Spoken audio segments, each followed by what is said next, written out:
Good morning students. पिछली class में अपन ने कन्वर्जेंट सीक्वेंस, उसकी कुछ प्रॉपर्टीज और किसी भी सीक्वेंस को कन्वर्जेंट यदि प्रूव करना है तो किस तरह से उसको कन्वर्जेंट प्रूव किया जा सकता है, इसके बारे में अपन ने डिस्कस किया था। कुछ प्रॉब्लम्स भी अपन ने सॉल्व करी थी, कुछ और प्रॉब्लम्स अपन यहाँ पर आज सॉल्व करते हैं और एक स्पेशल टाइप की सीक्वेंस की प्रॉब्लम्स भी अपन ने सॉल्व की थी। अपन ने देखा था कि एक ऐसी सीक्वेंस जिसमें उसका nth टर्म नहीं दिया हुआ है, उसकी जनरल टर्म नहीं दी हुई है, जनरल टर्म न दे करके उसकी nवीं टर्म और n+1वीं टर्म या n-1 और nवीं टर्म यानी कोई भी दो जनरल टर्म्स के बीच में कोई रिलेशनशिप दी हुई होती है, तो ऐसी प्रॉब्लम्स को किस तरह से सॉल्व करते हैं। तो अपन ने देखा था पिछली क्लासेस में कि इस तरह की प्रॉब्लम्स को यदि अपन को सॉल्व करना है तो अपन एक इसका रिजल्ट इस्तेमाल करते हैं और वो रिजल्ट ये था कि यदि कोई मोनोटोनिक सीक्वेंस होती है, वो मोनोटोनिक इंक्रीजिंग भी हो सकती है और मोनोटोनिक डिक्रीजिंग भी हो सकती है। यदि कोई मोनोटोनिक सीक्वेंस अपने पास है तो मोनोटोनिक सीक्वेंस कन्वर्जेंट होती है यदि वो बाउंडेड होती है। तो इस रिजल्ट को अपन इस्तेमाल करते हुए कुछ इस तरह की प्रॉब्लम्स डिस्कस करेंगे और उनको सॉल्व करेंगे। तो इस तरह की प्रॉब्लम को सॉल्व करने के लिए अपन को ये बताना है कि कोई भी सीक्वेंस यदि कन्वर्जेंट है तो अपन को दो चीजें प्रूव करना है।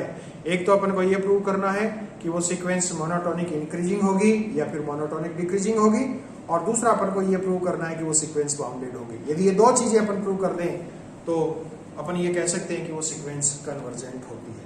तो इसके लिए आज अपन देखें कि अपन को ये प्रूव करना है, prove that the sequence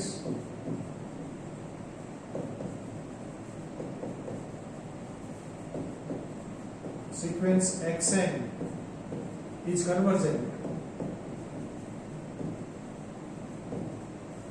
where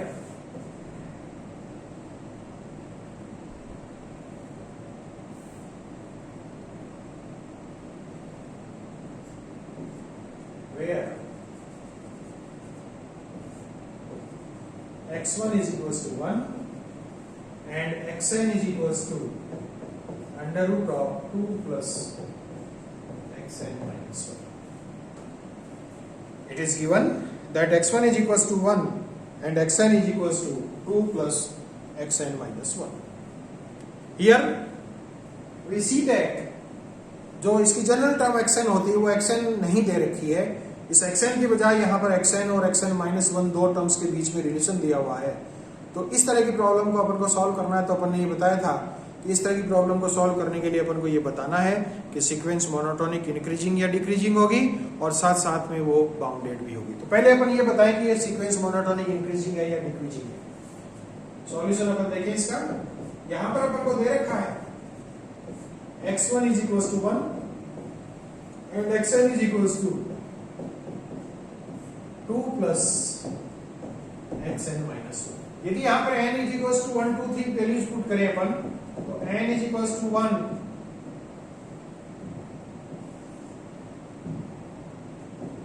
2 3 and so on values upon put करें तो n is equals to 1 यदि यहाँ पर पुट करते हैं तो पहली वैल्यू मिलती है।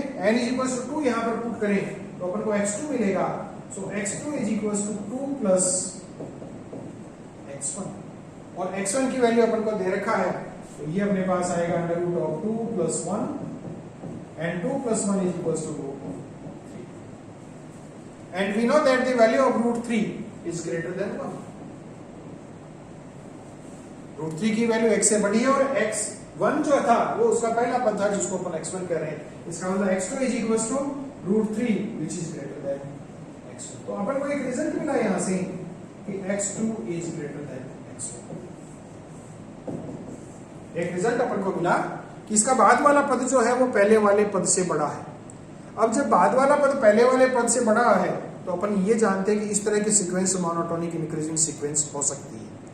तो मोनोटोनिक इंक्रीजिंग सीक्वेंस हो सकती है, इसके लिए पहले अपन ने ये प्रूव किया x2 is greater than x1। It is true, it is we have proved this one. अपन ये मान करके चल रहे अपन ये मान करके चल रहे कि जो xn पद है वो xn minus 1 से बड़ा है। n वहां पद n-1 से बड़ा है ये अपन मान करके चलिए और अपन यदि ये प्रूव कर दें कि n+1 वहां पद यदि n से बड़ा है तो प्रिंसिपल ऑफ मैथमेटिकल इंडक्शन से कह सकते हैं अपन कि इसका बाद वाला पद पहले वाले पद से हमेशा बड़ा होगा। ये अपन प्रूव कर सकते हैं मैथमेटिकल इंडक्शन से। तो x2 x1 से बड़ा है, अपन ये मान करके चल रहे कि xn xn -1 से बड़ा है। यदि ये प्रूव कर दें कि xn + 1 xn से भी बड़ा है तो ये सारे नेचुरल नंबर्स n के लिए भी ये रूल लागू होगा। तो इसमें कुछ अपन मैनिपुलेशन करें, इसमें 2 जोड़ दें अपन। सो 2 + xn is greater than 2 + xn -1। दोनों साइड में अपन अंडर रूट ले ले। तो अपन जानते हैं जो डेफिनेशन अपन को दे रखी है वो डेफिनेशन ये कहता है कि 2 + xn -1 अंडर रूट जो है वो अगले पद xn के बराबर होगा। वो यदि यहाँ पर अप्लाई करें तो यहाँ से अपन को रिजल्ट मिलता है that xn + 1 is greater than xn, कि n + 1वां पद xn पद से बड़ा होगा। और यदि ऐसा होता है तो अपन जानते हैं कि इस तरह की सीक्वेंस मोनोटोनिक इंक्रीजिंग सीक्वेंस होती है। So by 1 2 and principle of mathematical induction, principle of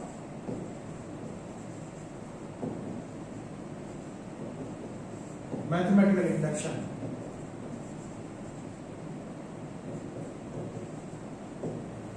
sequence xn is monotonic induction.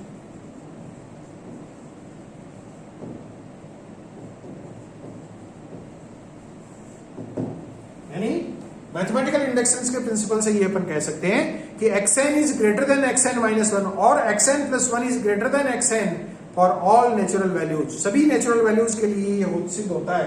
इसका मतलब सीक्वेंस मोनोटोनिक इंक्रीजिंग होगी, जो पहला पार्ट अपन को प्रूव करना था।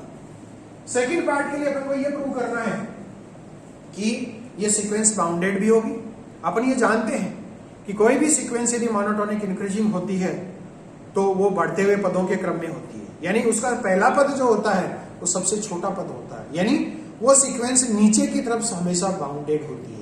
तो उसका जो पहला पद होता है वो पहला पद उसका लोअर बाउंड होता है। ये अपन जानते हैं मोनोटोनिक सीक्वेंस से। Since xn is monotonic increasing,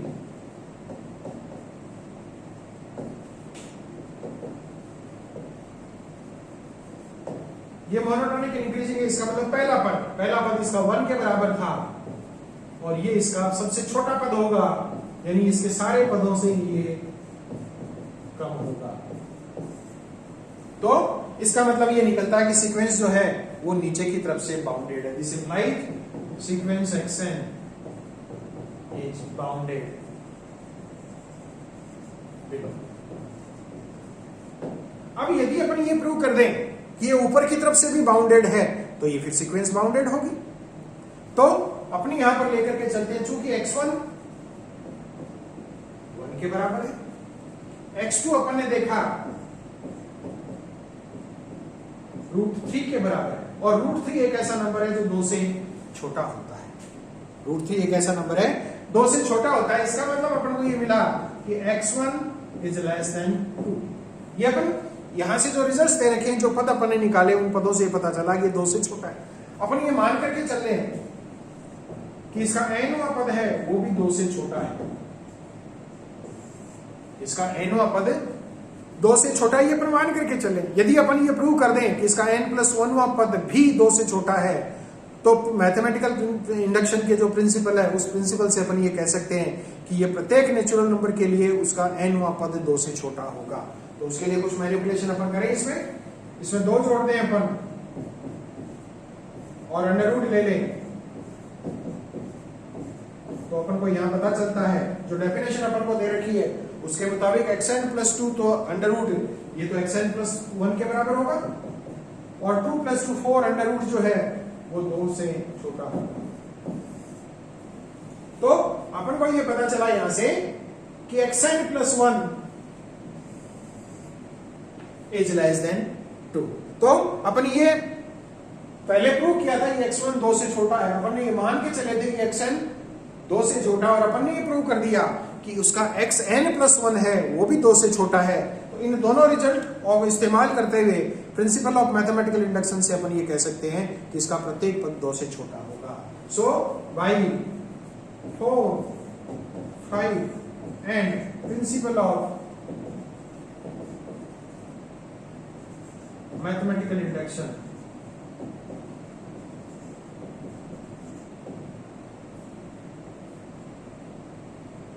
xn is less than 2 for all n belongs to n. Means sequence xn is bounded above. पहले अपन प्रूव कर चुके हैं ऊपर कि सीक्वेंस बाउंडेड बिलो है, और यहां पर अपन ये प्रूव कर चुके हैं कि सीक्वेंस बाउंडेड अबोव भी है। इसका मतलब सीक्वेंस xn जो है वो बाउंडेड होगी। तो ये जो सीक्वेंस है वो सीक्वेंस कुछ इस तरह की है कि मोनोटोनिक इंक्रीजिंग भी है, वो अपन ने प्रूव किया, और अपन ने ये भी प्रूव कर दिया कि सीक्वेंस बाउंडेड है। इसका मतलब sequence xn is monotonic increasing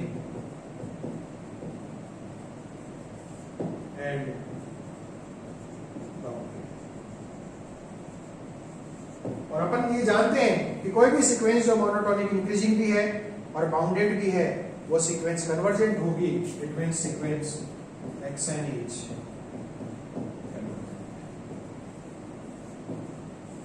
तो जो अपन को प्रूव करना था कि बताना है ये सीक्वेंस कन्वर्जेंट है, अपन ने ये बता दिया कि सीक्वेंस मोनोटोनिक इंक्रीजिंग है, साथ में ये सीक्वेंस बाउंडेड भी है, और यदि मोनोटोनिक और इंक्रीजिंग सीक्वेंस होती है तो ये सीक्वेंस कन्वर्जेंट हो गई। ये अपन ने पहले प्रूव कर दिया।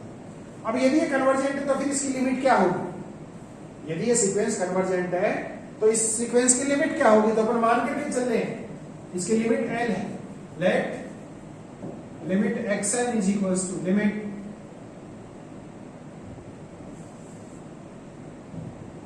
n tends to infinite xn is equals to n। अपन ये जानते हैं कि xn उसका जनरल पद है, तो जो लिमिट xn की होती है वो xn माइनस 1 की भी होती है, वो xn प्लस 1 की भी होती है। So this is l also equals to limit n tends to infinite xn minus 1। जो रिलेशन अपन को दिया हुआ था उस रिलेशन की यदि अपन लिमिट लें,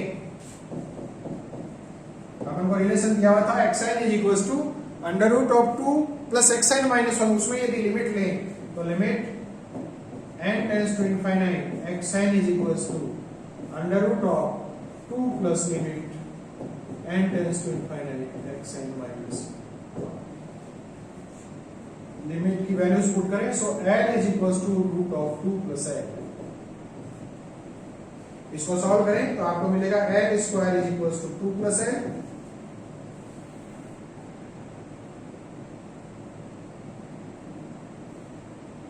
और इसको सोल्व करें तो अपन को मिलेगा l square minus l minus 2 is equals to 0। और इसको सॉल्व करते हैं अपन यदि, तो ये मिलेगा l minus 2 and l plus 1 is equals to l minus 2 l plus 1 is equals to 0। Solve करें इसको तो अपन को मिलेगा l is equals to 2 and minus 1। Limits जो आई अपनी l is equals to 2 and minus 1। अपन ये भी जानते हैं, अपन ने प्रूव किया है पहले कि सीक्वेंस कन्वर्जेंट है। यदि कन्वर्जेंट है सीक्वेंस, उसकी लिमिट एग्जिस्ट करती है, और यदि लिमिट एग्जिस्ट करती है तो अपन ये भी जानते हैं कि वो लिमिट यूनिक होगी, यानी दो लिमिट डिफरेंट लिमिट नहीं हो सकती, तो लिमिट यूनिक होगी। साथ साथ में अपन ये भी जानते हैं कि जब सीक्वेंस मोनोटोनिक इंक्रीजिंग है और उसका पहला पद जो है वो 1 के बराबर है, इसका मतलब उसकी लिमिट माइनस 1 नहीं हो सकता। सो अपन को रिजल्ट मिला यहां से कि सिंस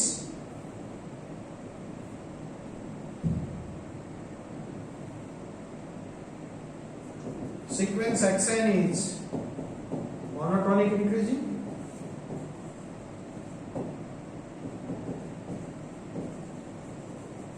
it means यदि मोनोटोनिक इंक्रीजिंग है तो इसकी लिमिट जो है वो माइनस 1 नहीं हो सकता।